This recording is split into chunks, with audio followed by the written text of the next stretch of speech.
Hello, and welcome to Making Known the Unknown, Series 2, titled Ignorance, the Mother of Devotion. With me today are my guests, Sidney Schwartz, school teacher and Bible researcher from Hackensack, New Jersey. Welcome, Sidney. Hi, Dana. And Mr. Carl Hewitt, pastor and founder of Gifts of the Spirit Church, and also a medium. Welcome, Carl. Thank you. And I'm your host, Tina Tarryk, and welcome to our show today, which is titled, What Jesus Taught His Disciples. To pursue that topic tonight, we will be starting with Reverend Hewitt. And one of the questions that had come up in order to pursue this topic is, how is it, first of all, Carl, if I will, how is it that you know that, first of all, you were speaking to Jesus so that we could begin to uncover knowing exactly what he taught his disciples? So if you could begin with that. Well, Tina, from as far back as I could remember, I heard voices, and my parents would always say, well, they didn't hear anybody, and they thought it was my imagination and everything else. And I was positive it wasn't, but then I reached a point I thought they were lying to me, because by saying they couldn't hear anyone and they couldn't see anyone and all of this. And so I started asking questions, because I remembered a place in the Bible, I believe it was something Jesus said, it says, knock and the door shall open, ask and you shall receive. And there were times that I was begging this entity that was talking to me to identify themselves, and he said it's not important. The message is important, but the messenger, it is not important. And so it was quite a few years, in fact, before he identified himself, and ever since then I've been going gung-ho to get the message out to people that he still lives and breathes and has his being, and he came to the world to teach the gifts of the Spirit, and that's what he taught his students upstairs in what is known as the upper room, you see. So if I could just recap this a little bit. Ever since you have been a young child, Yes. Spirit has been speaking to you. Yes, as far back as I can remember. And at some point, you believe that Jesus himself has actually spoken to you. Well, I didn't believe it until he appeared in the pictures which we're going to show tonight, the precipitated pictures, which blew my mind. And he finally told me that Sidney and I were together at another time in another life, and that we were destined to, our paths were destined to cross this time, and that he would be the scribe. Well, I go all the way back till I was a teenager. I was told by a medium, and I didn't even understand the term then, that a Hebrew would cross my path eventually and would do the writing. He would be the scribe. And that's Sidney. He crossed my path 25 years ago. So now through a seance, I understand, and this is a very unusual type of seance from what most of us would be familiar with, somehow you have gotten the message that it is Jesus. And what I'd like to do, because I know, Sidney, that you brought this clip with you tonight, I'd like to have you set up that clip first for our viewers so they'd have some understanding of what they will be seeing, if you will. Absolutely. In 1999, Carl and I went to Indiana to a psychic camp that was there, and one of the mediums has this particular gift. What he does is it's through his energy that cards are produced. He puts 3x5 cards into a basket with art materials, and you'll see pictures of it in a moment. And as he delivers clairvoyant messages, the spirit people precipitate the artwork.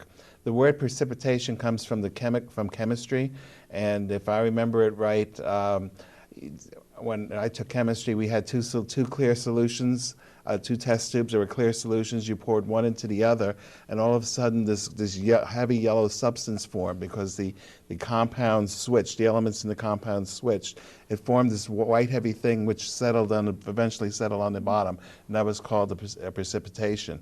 And what is happening here is that this picture is coming from the spirit world and dropping down the 7 levels of the spirit of vibration into the physical world. So it's precipitating. It's coming down. And from the way I understand it, a lot of it is done through thought. The spirit people visualize this picture, and some of the pictures look just like they were taken with a 35mm camera. They're spectacular. And they end up on these 3x5 cards. And on the back of the card, the cards are signed. So in other words, like my card had my name on it, so I knew it was mine. Carl's card has his name on it. And the spirit people that were attached to each one of us signed the cards because they were involved in the making of the card. So you both visited a gentleman who is a medium. Yes, his name is Reverend Hewitt Robinette. And he has the ability, we've talked in other shows about gifts of the spirit, Right. And his particular gift is precipitated art. Yes. And so what we're going to see now are the actual cards of other people, including yourselves, which were in that Yes, so that particular seance. We have about 200 images. We scan the cards into the computer.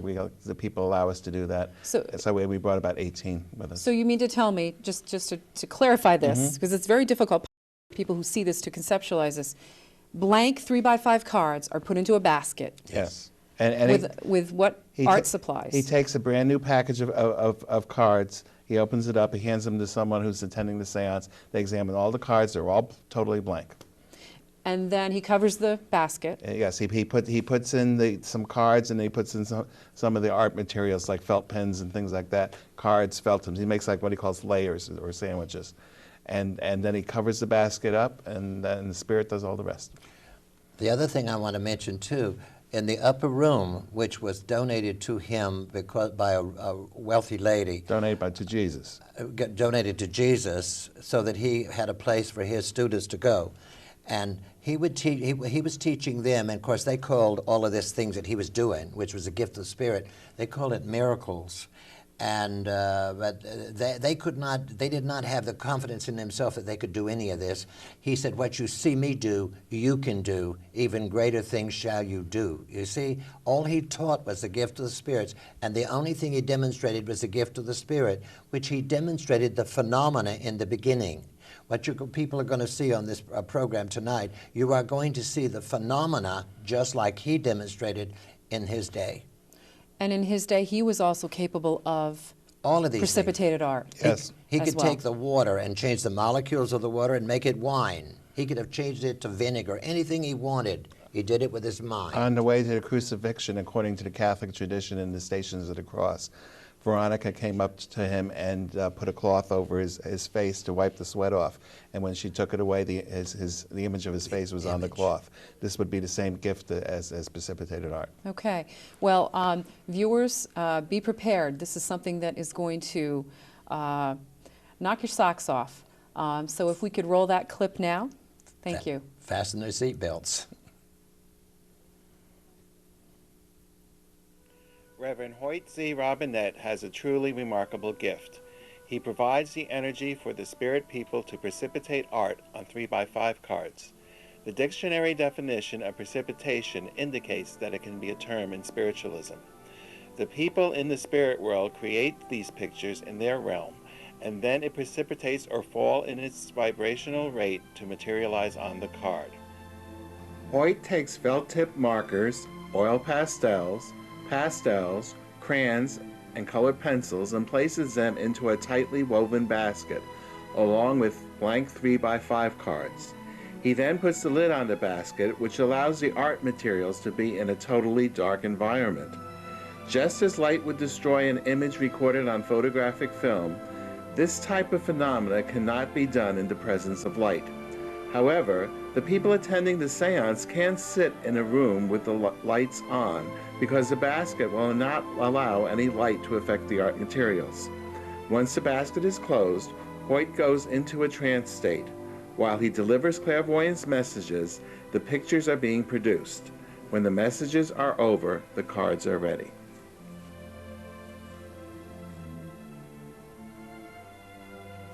This is the first card that Carl received in 1999. Lone Eagle, Carl's spirit control, is flying high in the sky, and Lone Wolf, another Native American guide, is also pictured. The face is that of the artist. Many different spirit people signed the card. Reverend Bingham was a close friend of Carl's and was instrumental in convincing Carl to become an ordained minister. Rabbi Bear did not always believe in spiritualism. However, he is now regularly communicating with Carl. Billy Don English was the trumpet medium who we write about in My First Encounter with an Angel. Tragically, Bill died in 1990. We were fortunate to come across his signature dated 1975. The comparisons of Bill's earthly signature with his spirit signature is convincing evidence proving life after death. My first card was signed by my grandparents, Sylvia and Joseph Tepper, my uncle Ben Schwartz, Black Hawk, my Native American guide, and Bill English. Can you imagine my shock and surprise when I received this highly emotional picture? Since there were many long-haired men in biblical times, Jesus specifically chose this scene where he is being kissed by Judas on the cheek, so there could be no confusion that it was Jesus himself pictured on the card. The next day, A1 clairaudiently explained the significance of our cards, which represented the spirit people who were working with us. Carl would not have accepted the validity of the message unless his lifelong guides, Chief Lone Eagle and Lone Wolf, appeared on his cards. Although Jesus appeared on my card, he was actually identifying himself as a guiding source for both of us. Before we reincarnated into this world, Carl and I agreed that we would work together in this life to bring forth the knowledge of the God within and the gifts of the Spirit to the general public. Spirit was instrumental in orchestrating that our paths would cross. Now Jesus wanted us to know that he was endorsing our work because he had the same goals, teaching the God within and gifts of the Spirit when he lived on the earth. Shortly afterwards, Jesus clairaudiently explained that he had anonymously been speaking with Carl for many years, but it wasn't until this card was precipitated that he revealed his identity. The next summer, Carl and I, along with 20 other church members, traveled to Indiana and attended 2 additional card-writing seances. During the first of the 2 seances, Carl received a picture of Jesus showing him the area where Carl was supposed to relocate. I received a picture of A1 as he appeared during his last incarnation on Earth. The blue light around A1's body is his auric field. We have had several famous spirit visitors sign the backs of the cards. This card represents the physical and spiritual worlds. It was signed by Abraham Lincoln. Again, the comparison of the signatures allows one to conclude Abraham Lincoln did sign this card. As you will soon see, the artwork of some of these cards is comparable to the great masters. While working on this film, I thought I recognized the face on this card. When I searched the internet, I found the portrait of Claude Monet, and as you can see, it is his portraits on Hoyt's precipitated card. Hoyt held precipitated card seances for an entire week when he visited Gifts to the Spirit Church in May of 2001. Halfway through this series, a new phenomenon occurred. By accident, 2 attendees discovered that if they put their cards together, it would form one larger picture. The edges matched so perfectly, it looked as if it had originally been one picture, which had been cut in 2.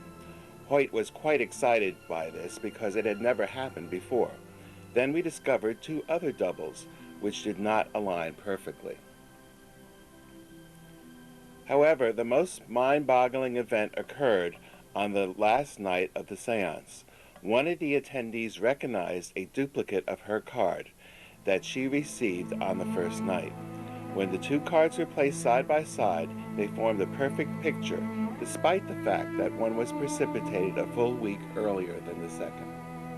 The artwork on these cards is truly magnificent and frequently breathtaking. Often spirit guides, teachers, and helpers are pictured on the cards. Other portraits are of the person in a previous life.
Thank you.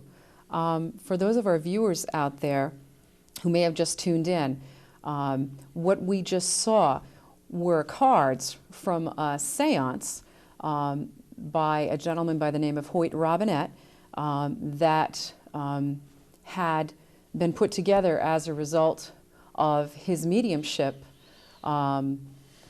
here in Connecticut. Is that correct? Correct. Okay. These pictures were created, and some of them you can see were almost photographic, really, without any human hands touching them at all. Now, if that is not amazing enough, on the backs of these cards are signatures of people. And these are people who are, maybe you can take it from here, who are no longer with us in the physical, and who, for various reasons on your cards, if you want to talk a little bit about them, are with you and sign their names on the back of these cards.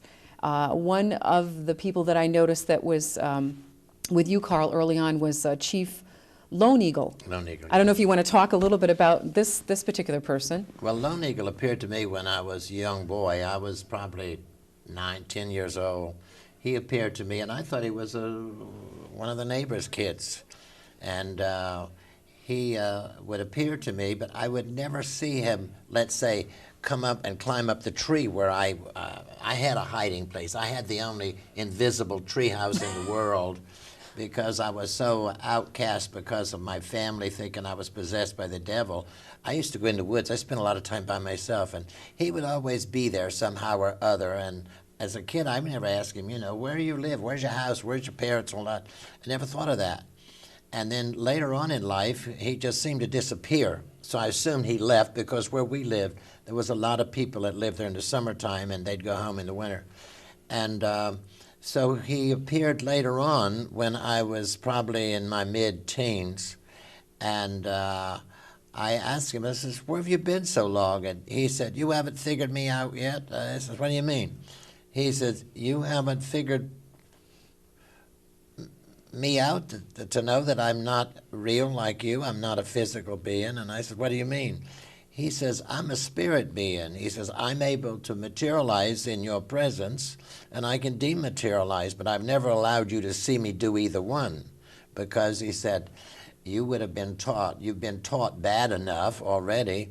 And he said, I'm going to disappear right in front of you. And he did, just like that. And it was then that I started wondering, what is going on here? Because, you know, I'm not supposed to believe that. And it was bad enough that there was these preachers that were coming and staying in my house almost every night of the week, sleeping in my bedroom and everything else. And then I was told that by the neighbors, and everybody was talking about me, that they're going to scare the devil out of me, and they'd hide in the bushes, you know, just a little kid, and they would do everything possible to scare me, thinking they're scared the devil out of me. And all this time I knew there was no such thing as the devil. I just knew it.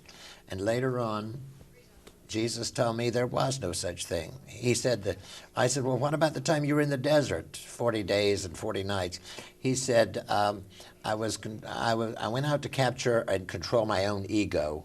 He says, everybody has an ego. He said, there is no such thing. He says, that was created. So now, thank you. So Lone Eagle was a guide of yours ever since you were a young boy. He became a control later on. A control is like a secretary. Like if you had a private secretary out in that office, no one could come in the office to see you unless they approved it, you know, and planned it for you. Okay. And he's called a control, a guide, a helper, a teacher. And a lot of times these people were called angels way back. Well, an angel is nothing in the world but somebody that is an ascended master, one who has gained all the knowledge, and the knowledge is stored in their soul. That's what that is. Now, you've also had cards produced. Oh, yes. That, or at least one card, significantly, possibly two that I saw, that looked like Jesus in the picture. What can you tell me about those cards? Because I can't imagine everybody in these seances had Jesus come onto their card. No. Well, a lot of people were really shocked to see Jesus' picture appear, and they'd never seen it before. Even the medium himself had never seen Jesus' picture appear at all. But he told me, when I said, I'm not worthy of you. Why are you, you know, how do I know it's you?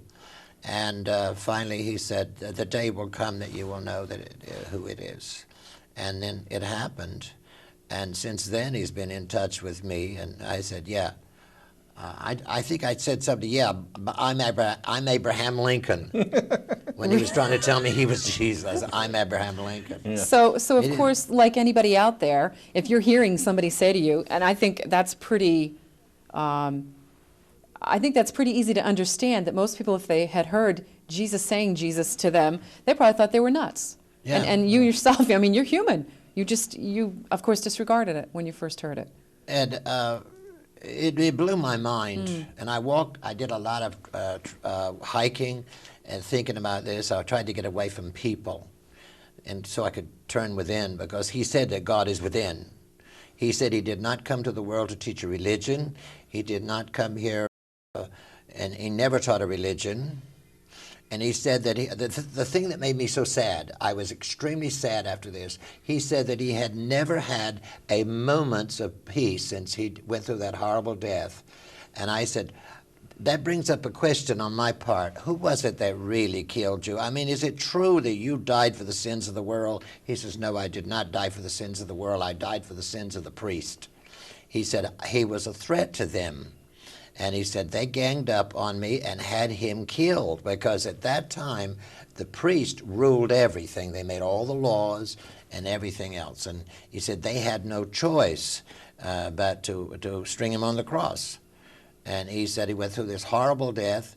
And he said that when his soul, his spirit body, left the physical body, he says, as yours will when in time, meaning me.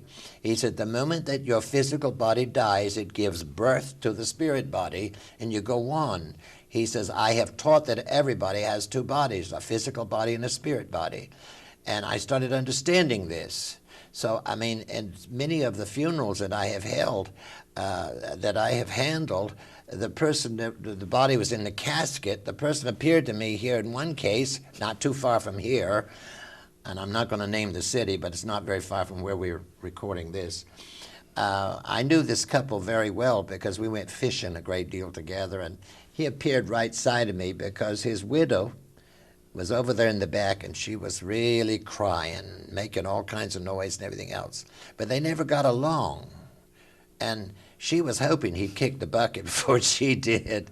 And here the poor man was, his body was there in the casket, and he appeared side of me, and he said, tell her to shut up. Well, can you imagine this minister who was officiating at this funeral, and that to happen, well, I mean, I had a little trouble keeping a straight face, but so many people there in that room saw something happen. They saw it in my face, and several of them asked me later, what happened? What happened, Carl? And then I told them. They got a big laugh out of that. Just to let our viewers know, as we continue on with the rest of the show, that we are live tonight. And so we do welcome your calls with questions or comments for my esteemed guests, Sidney Schwartz and Reverend Carl Hewitt. And the number is 889-1728. Don't be shy. Give us a call. The topic tonight is what Jesus taught his disciples, and we're just about to get into that. So we have established that through a precipitated art seance, that Jesus himself, the man, the entity, has begun communicating with you. Great teacher. What did Jesus teach his disciples? He taught the gifts of the Spirit. He said that everybody has the potential to a certain degree. And for instance, my students, I've selected them because of the light field that's around them. Light field, the auric field, comes from the soul. This is how he selected his 12 students. He could see that they had the potential of developing, and out of the 12, only 3 developed, Peter, James, and John. And people that know the Bible that's watching this program, they'll know that when he took the 3 of them, he took the 3 students and they went up into away from the healing service they were holding in the valley, because there the vibrations were bad because there were so many people suffering, waiting to be healed, that type of thing. So he had to get away from that vibration. And they went further up where it was very calm, because there are certain places you could go where the vibration is much better, you know what I mean? Mm-hmm. And so they went up there, and it was then that Moses, who had been dead 1,400 years, and Elijah that had been dead over 800 years. Now my question to the people who think this is the work of the devil, and they think that you have to accept Jesus Christ as your Lord and Savior to go to heaven when you die, well, I would like for them to tell me who it was that saved Moses and Elijah. You see what I mean? Point. That's a good point, because they were dead before Jesus was. That's right, absolutely. Okay. They were the same controls, just like Lone Eagle and Lone Wolf are with me, okay, and there are people that's with him, unseen by the other people. Okay. And they're with me. Well, Jesus had these 2 with him. It was those 2 communicating with him all the time. Okay. Not his father somewhere or other. The Father, for instance, when he said at the last moment there before he died, he says, I'm going to my Father, which means he's turning in to the spirit body with himself.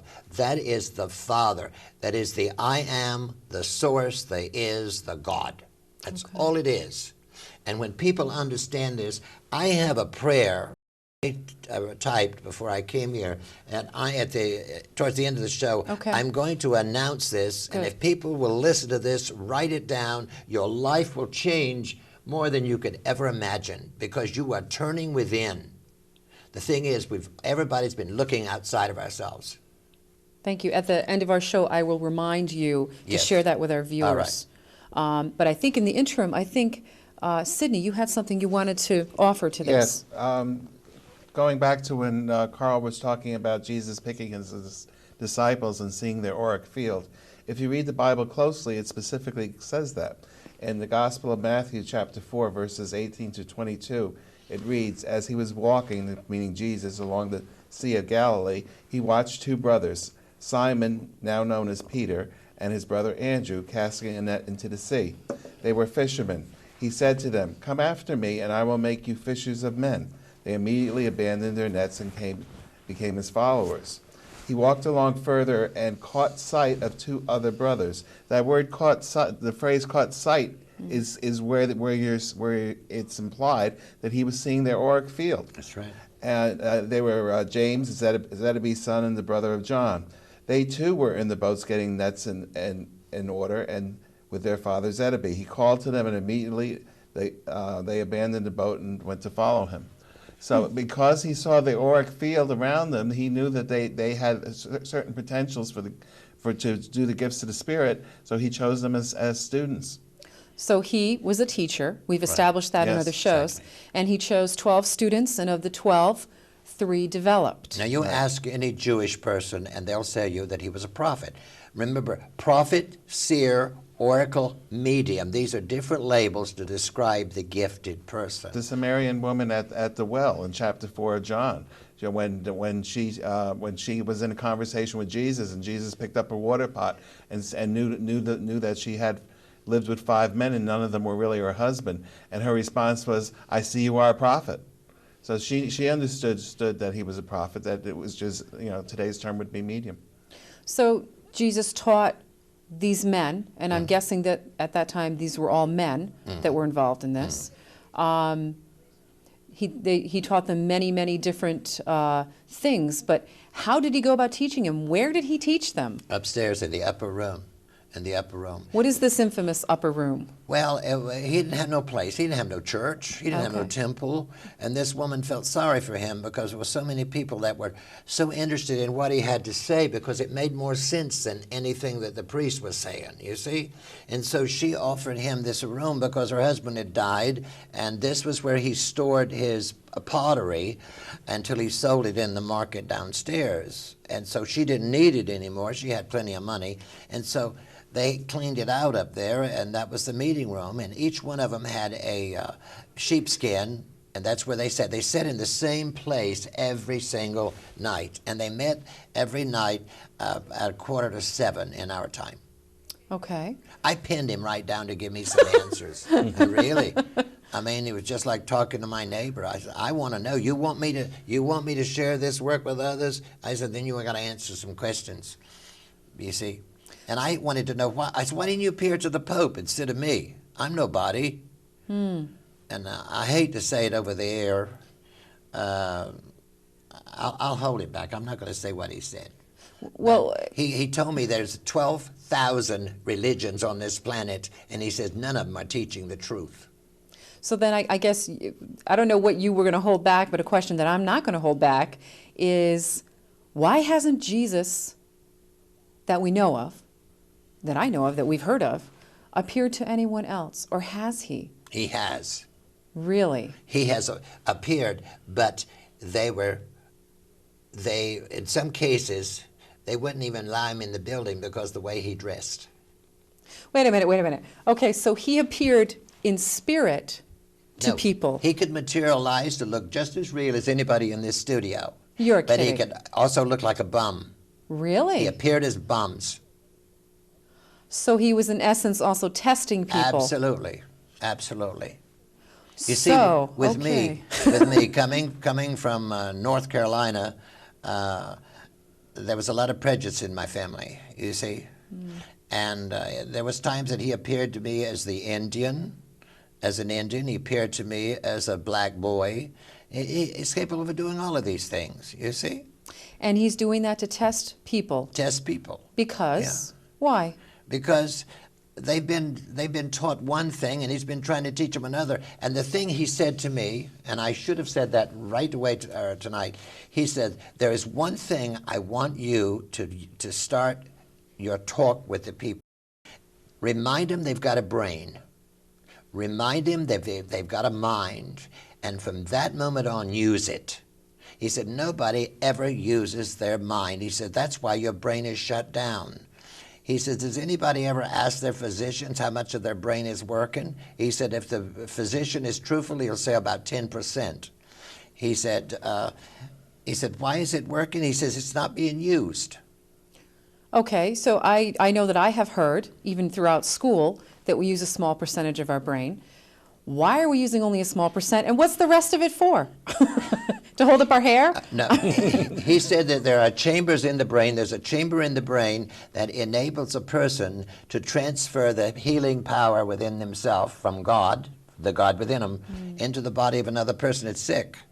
He said, "I taught the people how to put their hands on a person and heal them." But he said religions came along and they took God out of the human and put him out in space somewhere. And he said, that's not where God is. He said, God is within yourself. When I said that I'm going to my Father, which is within me. And he said, What you see me do, you can do even greater things. He said that because he says, see in the future, and he knew that we would eventually become more educated and we'd be able to understand this work. And he says, even today, there's so much money in religion that they will not tell you the truth. And he told me, he says, you're going to be a threat. You're going to be a threat. And just this past week, as I was telling the guys in the car coming over here, I was visited by two people, and they came not to shake hands with me, but they came to, with torches, you might say, because they think they're doing God a favor if they kill me, if they get rid of me. See, they thought they were doing God a favor by getting rid of him.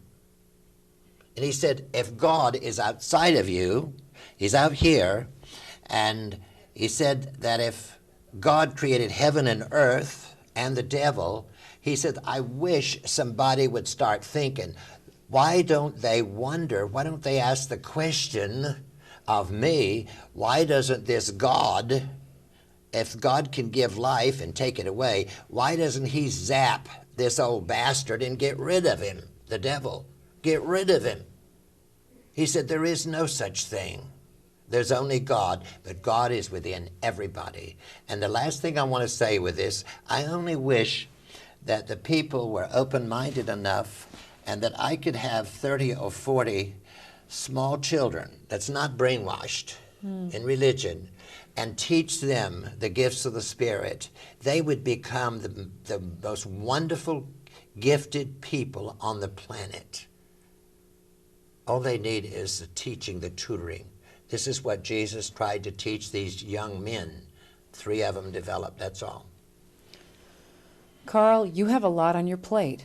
I sure You have do. a heavy responsibility to pass on teachings from Scares a me phenomenal person. sometimes. Scares me sometimes. How do you handle it?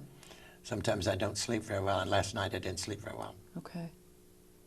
We're honored to have you here, as we are honored to have Sidney Schwartz here. I'm honored that you had the guts to have me on here to talk about this, you know, on this video. Well, Believe it's me. making known the unknown, and guess what? If the truth disturbs people, then maybe that triggers some thought process to go on. Maybe that triggers them to start thinking for themselves, and is that a bad thing? No, not at all. I don't think so. There's one thing that I didn't mention. Jesus said, you know, you don't use your brain. And he said, there's a saying on the earth plane, I've heard it so much, if you don't use it, you lose it. You always think of sex. You people always think of sex with that. He says, if you don't use the portion of the brain that it was made to use for, he says, then it goes to sleep. It atrophies. Behind your ears, usually most people have a bump behind their ears, and it's the cells, brain cells right underneath that bump, Everybody. Okay. which is where clairaudience it would be if it was working. See, in Carl's brain, these cells are working. In most people's brains, they're not, so that's why they can't hear the voices of spirit. But they're open when we're born. And a child, now for those people that are watching this program, if you have a child or you knew one that had little Imagine- playmates, Yeah. Imaginary playmates. imaginary playmates. If that child had an imaginary playmate, it was only imaginary to the parents, not to the child. Because it's very well, it could be somebody that knew this person in the world of spirit. And so this person came back through, the soul entered this woman's body after she conceived. And then when they came into the world, it was their friend from the world of spirit that was around them. But if these cells close down along with the rest of the brain, then the child can't see them or hear them anymore. You see, this is what happens when the child no longer can see or hear or talk to their spirit people. So that's your point in wanting to get together 30 or 40 children Yes, to teach yes, them yes. before this shuts down. Yes. And you could stop this from shutting down. Yes, absolutely. Really? Okay. It's fear that shuts it down. Okay. It's fear that shuts it down. All right. There's a lot of people watching this program right now that they're afraid. They're so afraid of something that doesn't exist. The devil was created. There was no such thing. It was created so they could control the people. It was mind control. Thank you.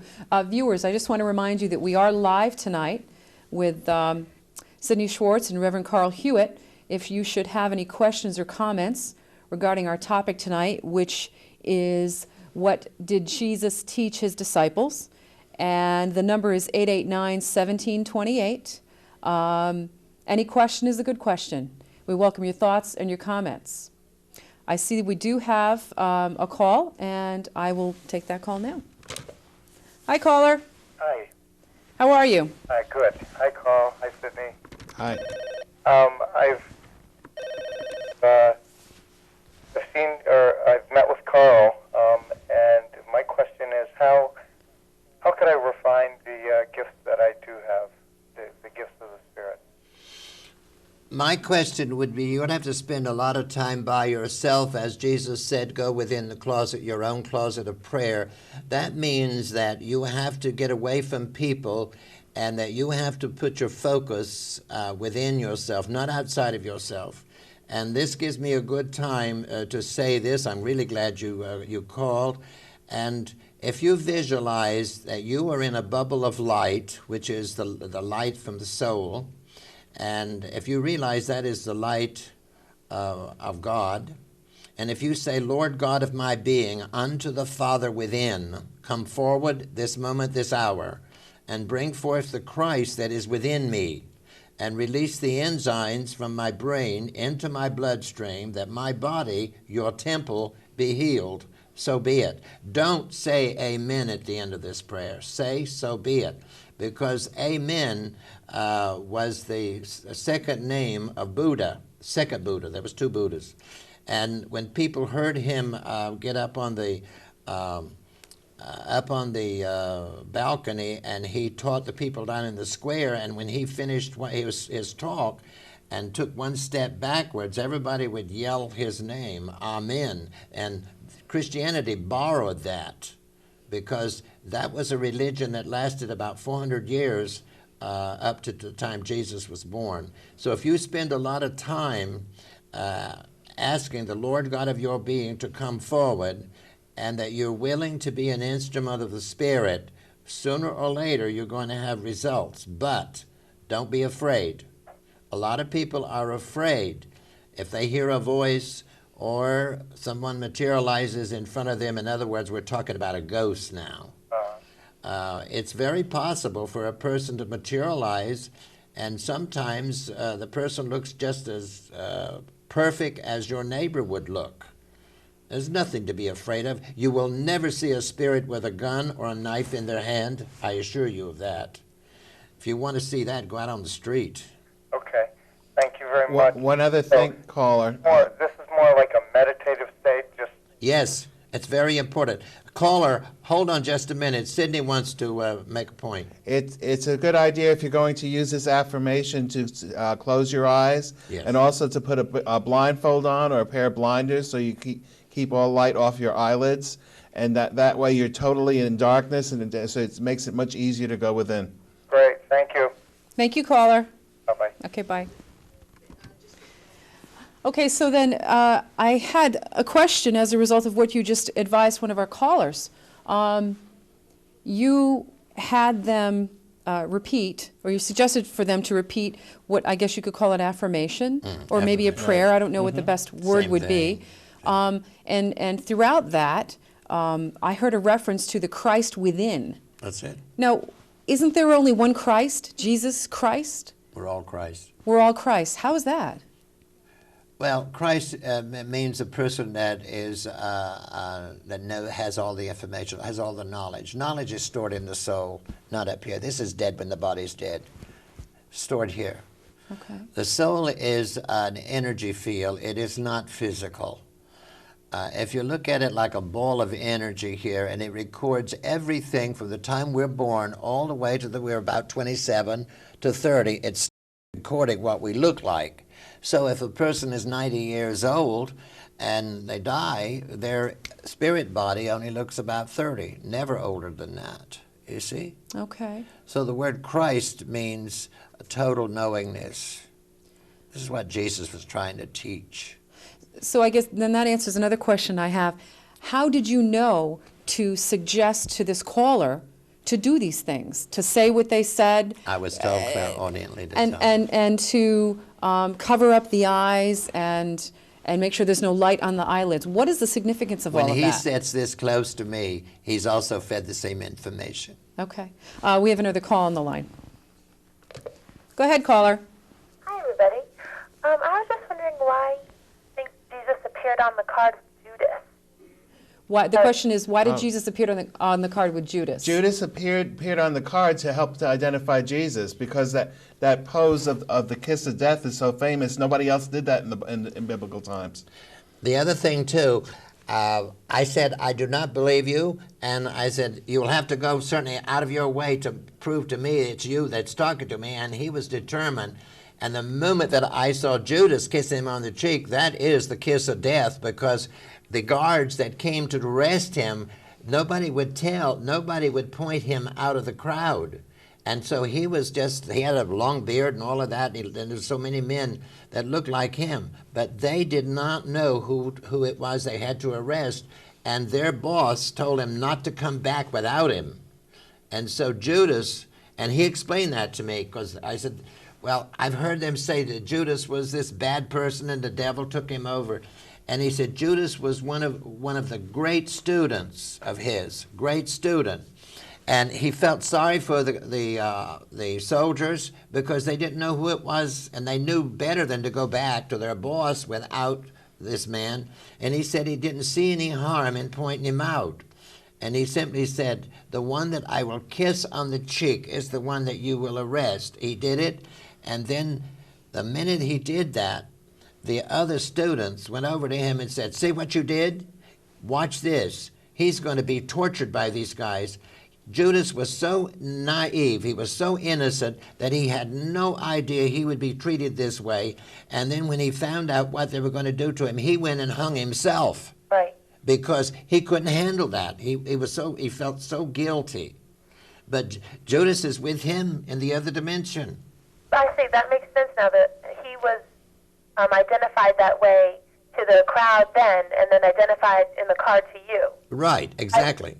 Now that makes sense to me. It does. I hadn't thought of that. There was no question after that. I said, and so I have this picture enlarged in my church, and I walk downstairs, and I see this big picture there, and I said, love you, man. Thank you very much. Thank you, caller. Okay, we've got a couple of other callers on the line. But before we take those calls really quickly, this type of affirmation and what you were doing by having the eyes covered or suggesting for the viewers to do that, is that what Jesus taught in the upper room? Was he doing that with his disciples? Now, we got to remember one thing here. We have like two projectors within our own body. Okay. One projector is the eyes, whatever the eyes see. Okay. And the other thing is our mind, whatever our mind creates. But we only have one screen. The screen is the frontal lobe right here. All right. And that means that if you put blinders on, there's no light playing on the eyelids. So therefore, that's not projected on this.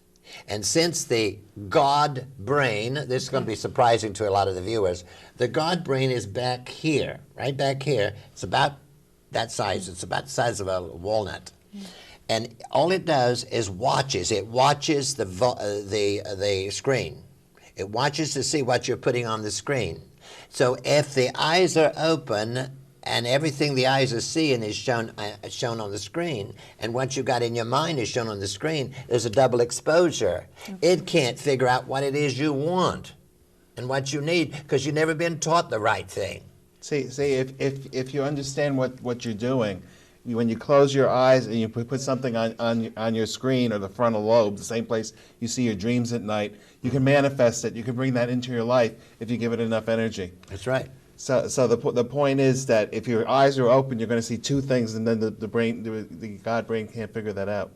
So you have to say an affirmation to direct or get the two organized in exactly what you want. Exactly. Just like the caller a little while ago, you put your focus have your blinders on and you put your focus. This is why in those days they were required to wear the hoods. The hoods came down over their eyes. That's what that was for. Okay. All right. So that answers a question, if anybody wondered that. We're going to take another caller now. Hi, caller. Go ahead. Hello, good evening. Good evening. Tuned in, and I'm just trying to understand what the focus of this whole discussion is. I've been watching for 5 minutes, and I still haven't really got the point. Okay, I could start out by just letting you know that the focus of our show tonight is talking about Jesus and what he taught his disciples. And of course, prior to this point up until now, what we did is we, through precipitated art seances, have confirmed that in fact Jesus has been communicating to Reverend Hewitt here.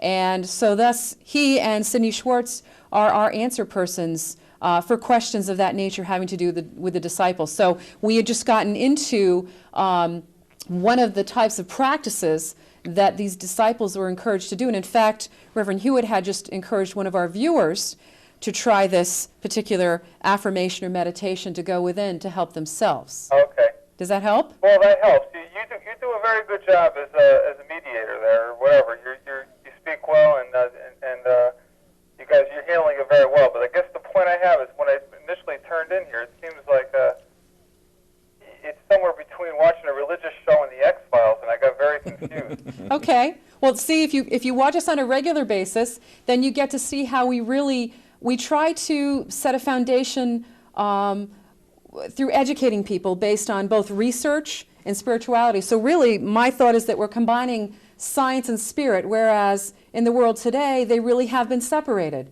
And what we need to do is not just revere things that we can touch, that are tangible as real for answers, but we have to look throughout many dimensions of this world to come up with those answers. So I appreciate that you did tune in. All right, well, I kind of understand now. Well, thanks a lot. You're welcome. And we haven't you. asked anybody for money. What? Thank you. I wanted to get that across. Okay, I'm sorry. Jesus, that poor man, he went around trying to teach the people the simplicity of the gifts of the Spirit, and then the other religions have covered it up, and all they want is money, money, money, and they hate my guts.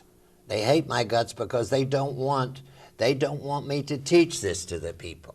You mean to tell me by not adding to the donation basket, by not becoming a member, paying regular dues to a church, that you're still going to go through this world and turn out okay? Might turn out better.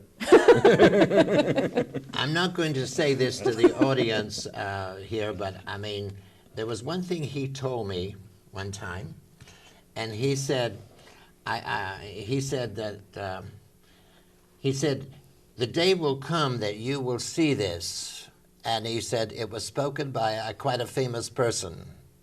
I couldn't imagine what it was, but he said the comment was about him, about Jesus. Okay. I have this here. I'm not going to talk about the book and all, but it was given to me a little while ago. And I wanted to quote here what Pope Leo X said. He says, "How well we know what a profitable superstition this fable of Christ has been for us." Wow. That is heavy. Now, this book has been on the table all evening, and I wanted to ask you why you brought this book, but now I have that answer. He told me this morning that I'm to bring that. Okay. That I'm to remember that, and I said, with my short mind, the way it's been lately, with so many people with questions. So this is a pope that's saying that the story of Christ has been added to. It was created. And created. Basically, when Christianity was formed, a lot of the storyline about Jesus' birth and many of the events of his life were brought in from other religions, and of stories of other religions, and they did that to kind of attract people from other religions to come and join theirs. I guess an even bigger question, which just came to mind now, is why do we care? Why do we care about what Jesus taught the people? I do, because I know he taught the truth, but they've changed it all around. And when people really understand what he taught, the gifts of the Spirit, and they learn how to turn within and never be afraid, they will accumulate the knowledge, and the knowledge becomes their passport that will take them into forever. The moment that that heart stops, it gives birth to the spirit body, and they will go on living. Life is everlasting. There is no such thing as death. It's the body that dies. Tell them the teaching about the many dimensions. Oh, yes. I wanted to know, oh, yes, I wanted to know from him about all these mansions that he says, in my Father's house are many mansions. He said, I didn't say that. He said, I said that in my Father's house are many dimensions. And he said it was the priest that changed that at the Council of Nicaea in the month of June in the year 325. And he said it was dimensions. He says, in those days the people didn't know what dimensions meant. He says, today you know all about that because of all the electronic equipment and the frequencies that you operate on. He says, if you're a teacher in this life, he used that as an example, and when you die, you're going to go to a dimension where other teachers go. He did say, I don't necessarily want to go there because they said there's some bad ones I've had to deal with. I said, well, the bad ones will go to another level where the bad teachers go. I mean, they're not going to be mixed up with you. This is the way it is. If you're an artist, you go where other artists. If you're a really good, caring, loving person, you're going to go where that kind of people go.